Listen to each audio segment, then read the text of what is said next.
Good day everyone! I'm Lucy May Magpantay and today I'm going to demonstrate how to perform external eye examination. So actually this procedure has 4 parts.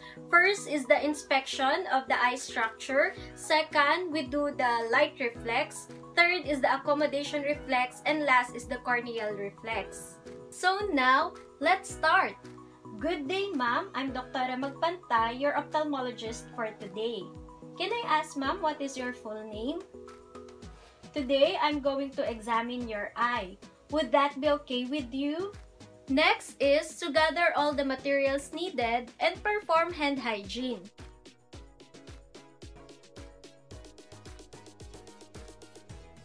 Next is to position the patient properly by instructing her, "Ma'am, please sit comfortably and just look forward." Now we go to the first part of our procedure, which is the examination of eye structure. Examine the eyebrow and the eyelashes for symmetry and if there is any thinning. Next is to examine the sclera. It should be white and not jaundice. Next is examine the conjunctiva. It should be pinkish and not pale. Next is we examine the iris for the color. So the color depends on the patient's race. Next is the caruncle. We examine for the tear duct if there is any swelling. Now we go to the second part, which is the light reflex. With the use of our pen light, we examine the patient's pupils for constriction and dilation. We strike the light starting from behind the ear going laterally. So we can examine here the pupil's constriction upon receiving the light. So there are actually 2 that we can examine, the direct and the consensual. For the direct, it is directly the eye that receives the light. So normally it should constrict. And then for the consensual, we just observe for the other eye which is not being pointed by the pen light. Normally, it should also constrict as well. So here, we examine for the symmetry and our findings would be perla or pupils equally round, reactive to light and accommodation. I would just like to add, when there is bright light, usually the pupils constrict 2 to 4 mm. When there is a dark, example, the patient is in a dark room, the pupils dilate about 4 to 8 mm. For our light reflex, the cranial nerve that is responsible here is cranial nerve number 2, which is the optic nerve. Now we go to accommodation reflex. Here we examine the pupils and the lenses. So when the patient is looking at an object very far, the lens is thin. If the patient looks at a near object, the lens becomes thin. In here, the cranial nerve that is responsible is cranial nerve number 3, which is the oculomotor. Last is the corneal reflex. So we use the cotton. We just wisp the cornea to elicit corneal reflex. So normally, the eye should blink. So here, the cranial nerve that is responsible is cranial nerve number 5 for the afferent loop, cranial nerve number 6 for the efferent loop. And last, don't forget to thank your patient and explain your findings. Thank you ma'am for your cooperation. So everything we did, the findings are all normal. That would be all. Thank you and God bless.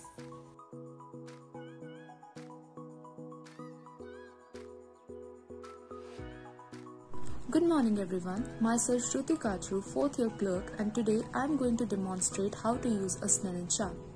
First of all, ask your patient to be 20 feet or 64 inches apart from the Snellen chart.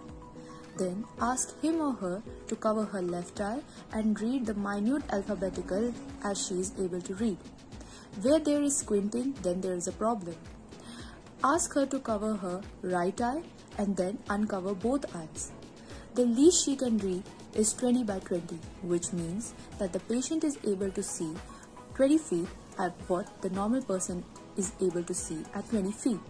If the patient is, for example, supposedly reading at 20 by 30, that means that the patient is able to see 20 feet, which the normal person is able to see at 30 feet.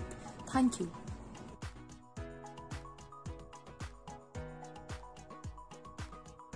Hi, I'm Paula K.D. Busto.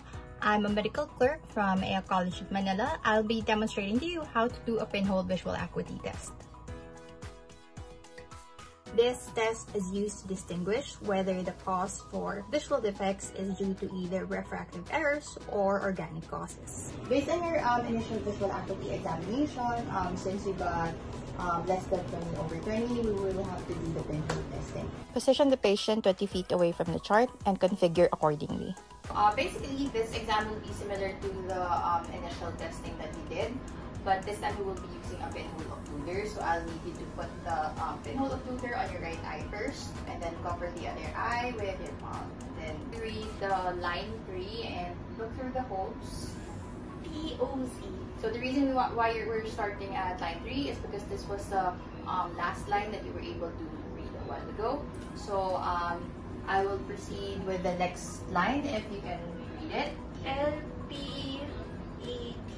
Could you still read the next line? PEZFD. Could you still read the next line? EDFCZP. How about the next one? No. This examination, your vision has significantly improved because now you're able to read till line 6, which is definitely better than your initial exam. For this procedure, what you do on the right eye should also be done on the left eye, and now the procedure is done. If visual acuity on tested eye improves during the pinhole test, it is indicative of ametropia, though if no improvement was noted, visual defect may be due to amblyopia or other organic and non-refractive errors.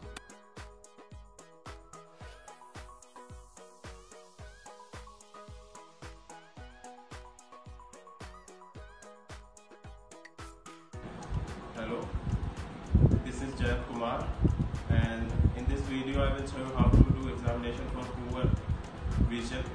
So first of all, we will explain the patient that what we are going to do, and we will ask some questions regarding this. So first of all, we will ask the patient if the patient can see the objects far from the eyes, as well as if he is able to see the objects nearby the eyes. Then we can do the visual acuity test by using Snellen Chart. So suppose this is Snellen Chart, and this video is already done in previous part. And after that, we can also do the tonometry test to check the intraocular pressure.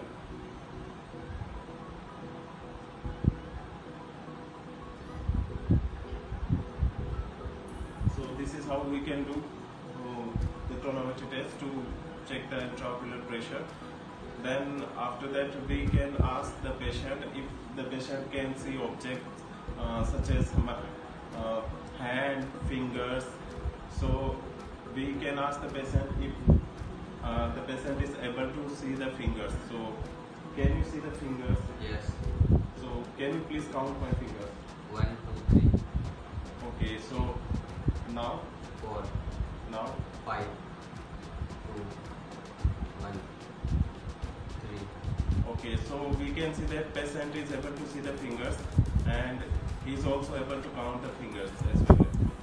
So thank you. This is about the poor vision. Thank you again. This is Jayant Kumar. Hello, this is Kulika Runita. Now I'm going to perform Ishihara test on you. This is generally called color vision screening test in clinical practice. Okay, now I will be showing you some Ishihara plates. Can you please tell me the number you can see on it? Okay, this is the introductory plate. Can you see the number on it? Yes, it's 12. Okay, this is the transformation plates. Can you see the number in that? 15. Okay, the people who are having deficiency of colors of red and green can't see these numbers. Can you see this number? Yes, it's 8. Okay, this one. These are lines. Yeah. Here this is called as vanishing plate. There will be no number in it, but the people who are having color blindness of green and red will be seeing some numbers in it. Can you see this number? 96. Okay. This is called as classification plates. The people who are having proton defect will not be able to see 9, and the people who are having dystron defect cannot be seeing 6. There is no error in your eyesight, and you can see all the colors. Thank you. Hi, Mantri Veerasan Roy, and my classmate Karumati Lakshmi Narasimha Reddy. We both are doing the examination of the pupil. So now I'm going to tell you the anatomy of the pupil. So here now you see the pupil. Here is the lens, the iris, the pupil, the anterior chamber of the cornea, and this is the anatomy of the black hole is in the center. The flattened muscle, the diaphragm, which is attached to the ciliary body. This also helps in relaxation, and the contraction of the muscle of the iris causes it to dilate and constrict. For the examination, we also need to see the pupil size, shape, and equality of the both the eyes. For when we keep a light passing through the eye, we need to see the pupil reaction should be brisk, and after the removal of the light source, the pupil should all return back to the original size. Then it is called the normal eye. So this is the next part. The Karumati will be explaining. Thank you, Doctor. Lakshmi Narasimha Reddy. Today I'm going to demonstrate you how to perform pupil examination. So first, to perform the pupil examination, we have to construct 5 parameters, in which we have size of the pupil, shape of the pupil, direct response to the light, consensual response to the light, and then accommodation of the pupil. So for the size of the pupil, a healthy pupil should be 3 to 5 mm in diameter and should be in a circular shape. When it comes to the direct response, as we flash the light, the specific pupil should be able to respond according to the light. When it comes to the consensual response, as we flash the light to one pupil, the second pupil should be able to contract according to the first pupil. And the accommodation, for example, we will be taking an object and then we will be asking our patient to fixate their pupil onto the object, and then as we move the object, the pupil should be able to focus as we move. And then I measure her pupil to be 5 mm in diameter and in circular shape. For us to demonstrate the direct response to light, we have to dim our light first. Apart from direct response of the pupil, as you can see, the pupil reacted according to the light. Now I'm going to perform consensual response, as I will be flashing the light in one eye and then I will be observing the other eye. The light in one eye, we can observe the reaction in the other eye. Now for the accommodation part, I will be asking our patient to fixate her pupil on this object.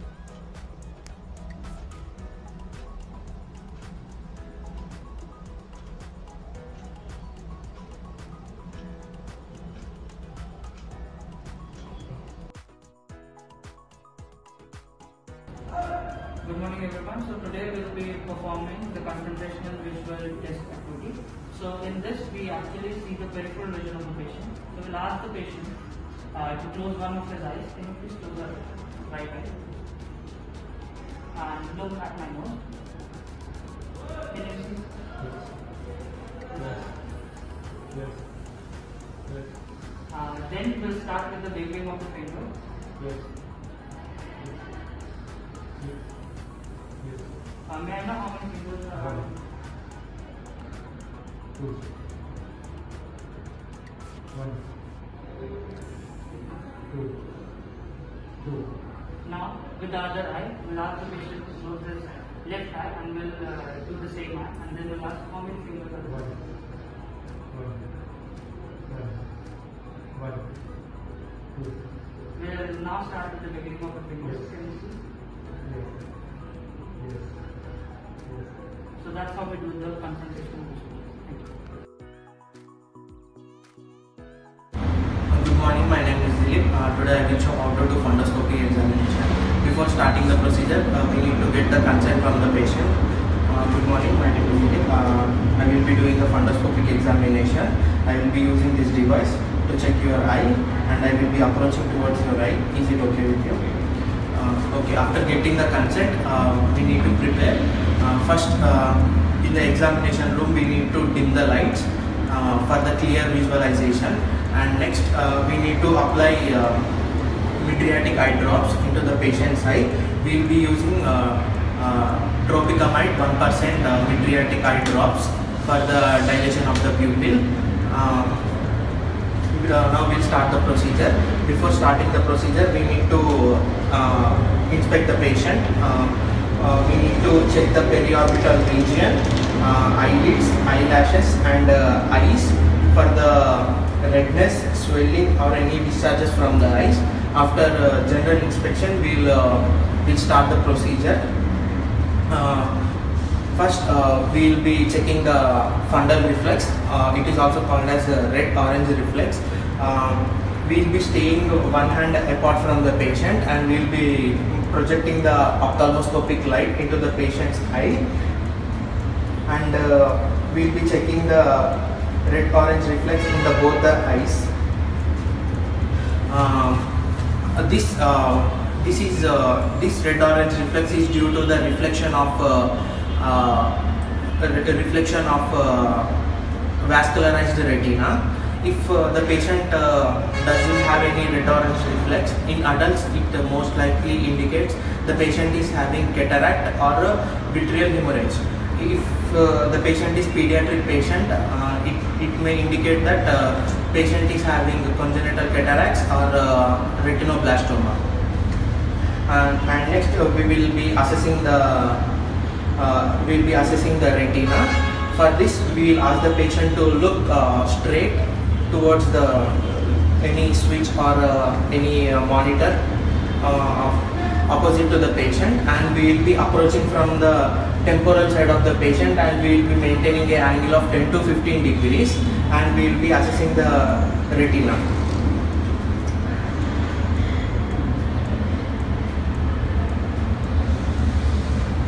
First we will try to see the blood vessels in the eye, and then we will follow the blood vessels, which will take us to the optic disc, and we'll try to check the character of the optic disc. If the optic disc is sharp and it has well-defined borders, it indicates the patient is having normal optic disc. If the optic disc isn't clear and it has irregular borders, it will indicate that the patient is most probably having papilledema. And then we'll be checking the color of the optic disc. If the optic disc is in red-orange color, it will indicate that patient is having normal optic disc. If it is in pale color, it most likely indicates that patient is having glaucoma. And then we'll check the cup disc ratio. Cup isn't nothing but this is the pale part inside the optic disc. Pale part in the optic disc. The cup and optic disc ratio should be in 1:3 ratio. If it is more than 1:3 ratio, it will indicate that patient is having glaucoma. We'll assess the retina of the patient. We need to assess the retina quadrant wise. First we need to check the superior temporal side, and then inferior temporal side, and then inferior nasal side, and then superior nasal side. We need to check the color of the retina. It is also most probably in red-orange color, and if you find any punctate hemorrhages, it will indicate that the patient is having hypertensive retinopathy, or if you were able to find some cottonwool spots, then it will indicate that patient is having diabetic retinopathy. Now we will be assessing the macula of the patient. While assessing the macula of the patient, we'll ask the patient to look directly into the light, and now If the macula is most probably we can find it lateral or temporal to the optic disc. The macula has fovea inside it, and the diameter of the fovea is same as the optic disc. The color of the macula is similar but darker than the optic disc. If you are able to find any drusen, if you were able to find that macula is drusen, it will indicate that the patient is having age-related macular degeneration. Or if you were able to find any exudates, it indicates that the patient is most probably having a hypertensive retinopathy. This is how we will do the ophthalmoscopic examination. Thank you.